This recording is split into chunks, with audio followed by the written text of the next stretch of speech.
कई लोगों को बार बार पेशाब करने की समस्या से जूझना पड़ता है। वो वॉशरूम होके आते हैं, 15-20 मिनट बाद उनके फिर से प्रेशर बनता है, फिर बाथरूम करने जाते हैं तो पेशाब खुल के नहीं आता और वापस आ जाते हैं। ऐसे उनको बार बार महसूस होता है कि पेशाब आया है, लेकिन आता है लेकिन कम आता है। तो ऐसी कई समस्या हैं जिसके कारण कई लोग परेशान रहते हैं।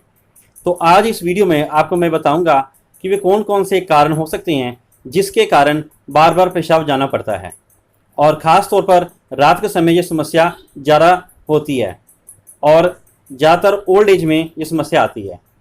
तो ये सब जानने के लिए वीडियो को लास्ट तक देखें। तो चलिए शुरू करते हैं आज का वीडियो। तो सबसे पहला जो मुख्य कारण है वह है प्रोस्टेट ग्लैंड का बढ़ना। प्रोस्टेट ग्लैंड को हिंदी में गदूद कहते हैं और यह केवल पुरुषों में ही पाया जाता है।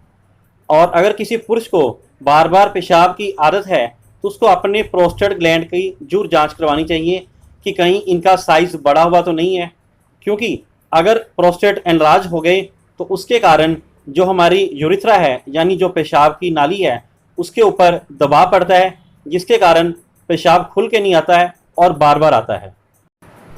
और इसी बड़े हुए प्रोस्टेट ग्लैंड के साइज़ के कारण ही जो पेशाब है वो खुल के नहीं आता है और ब्लैडर पूरी तरह से खाली नहीं होता है और मरीज को ऐसे महसूस होता है कि वो दोबारा से वॉशरूम जाएगा, लेकिन जाने के बाद फिर उसको बूंद बूंद करके या खुल के पूरी तरह से पेशाब नहीं आएगा। उसको ऐसे महसूस होता रहेगा कि अभी कुछ रह गया है। तो इस आपको अपनी एक अल्ट्रासाउंड स्कैन करा के प्रोस्टेट के बारे में स्थिति पता कर लेनी चाहिए। दूसरा जो मुख्य कारण है वह है डायबिटीज़ अर्थात शुगर। जिनको बहुत ज़्यादा शुगर पुरानी है और कंट्रोल में नहीं रहती है, उनको भी साइड इफ़ेक्ट के रूप में बार बार पेशाब आने की ये शिकायत रहती है। तो इसके लिए आपको चाहिए कि अपने डॉक्टर से मिलके अपनी शुगर लेवल को कंट्रोल करें ताकि इस समस्या से छुटकारा पाया जा सके। तीसरा जो मुख्य कारण है वह है यूरिनरी ट्रैक इन्फेक्शन, अर्थात यूरिन को पास करने के रास्ते में किसी प्रकार का इन्फेक्शन हो जाना। आमतौर पर यह इन्फेक्शन किसी पथरी के कारण या किसी प्रकार के अंदरूनी और किडनी के जो नुक्स हैं उनके कारण हो सकता है। यह यूरिनरी ट्रैक इन्फेक्शन उन लोगों में ज़्यादा होता है जो लोग बहुत देर तक अपना यूरिन को रोक के रखते हैं।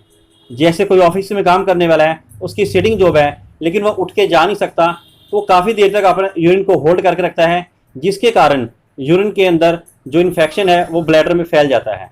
तो इस प्रकार से ये यूरिनरी ट्रैक का इन्फेक्शन जो है वह बार बार पेशाब आने की शिकायत को पैदा कर सकता है।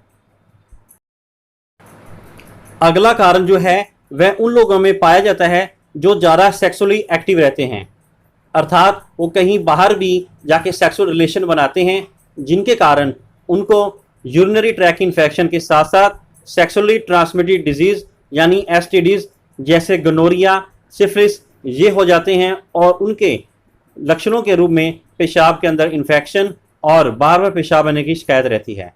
तो जो लोग एक से ज़्यादा संबंध बना के रखते हैं उनमें ये समस्या होने के चांसेस बढ़ जाते हैं। अगला जो मुख्य कारण है वह है एंजाइटी अर्थात घबराहट। जैसे मान लो किसी ने कोई सफ़र करना हो तो उसको सफ़र की घबराहट होती है और इसी के चलते उसको बार बार यूरिन आता रहता है कि मुझे रास्ते में कहीं परेशानी ना आ जाए। तो ये एंजाइटी के कारण उसके यूरिनरी ब्लैडर को ट्रिगर मिलता रहता है, तो वो बार बार इरिटेट होता है, जिसके कारण ऐसे लगता है कि वॉशरूम जाना पड़ेगा, लेकिन असल में वो होता नहीं है। तो ये कुछ कॉमन कारण थे जिनके कारण बार बार पेशाब आने की शिकायत रहती है। और अपने डॉक्टर से मिलके आप ये पता करा सकते हैं कि कौन सी मेन डिजीज़ है और उसका इलाज उसके हिसाब से शुरू कर सकते हैं। अब मैं कुछ कॉमन सुझाव दूंगा, चाहे कारण कोई भी हो। इन सुझावों को अगर आप अपनाएंगे तो आपको बार बार पेशाब करने की जो आदत है उसमें काफ़ी राहत मिलेगी। जैसे कि रात को सोने से पहले पानी या अन्य लिक्विड कम पिएं। इससे क्या होगा कि आपको यूरिन का प्रेशर नहीं बनेगा और बार बार पेशाब आने की शिकायत नहीं रहेगी। कुछ एक व्यक्तियों को अपनी बीपी तथा शुगर की दवाई रात को खानी पड़ती है। बीपी की दवाई में कई बार ऐसा साल्ट होता है जिससे कि यूरिन बार बार आता है, तो रात को परेशानी हो सकती है। तो हो सके तो आपको चाहिए अपनी बीपी की दवाई खास तौर पर शाम के समय खा लें, ताकि रात को किसी प्रकार का प्रेशर ना बने। क्योंकि दवाई लेने की टाइम में किसी प्रकार की गड़बड़ नहीं होनी चाहिए, नहीं तो वह स्थिति कंट्रोल में नहीं रहती है। इसलिए अपने डॉक्टर की सलाह के अनुसार ही इनको शाम के समय लेना शुरू कर दें। और रात को देर से खाना ना खाएं, हो सके तो अपना डिनर शाम को 7 से 8 के बीच में खा लें और उसके बाद थोड़ा बहुत टहल लें, ताकि वह डाइजेस्ट हो सके। और उसके बाद किसी भी प्रकार की लिक्विड चीज़ ना लें, ताकि यूरिनरी ब्लैडर को ज़्यादा एक्टिवेट होने की ज़रूरत ही ना पड़े।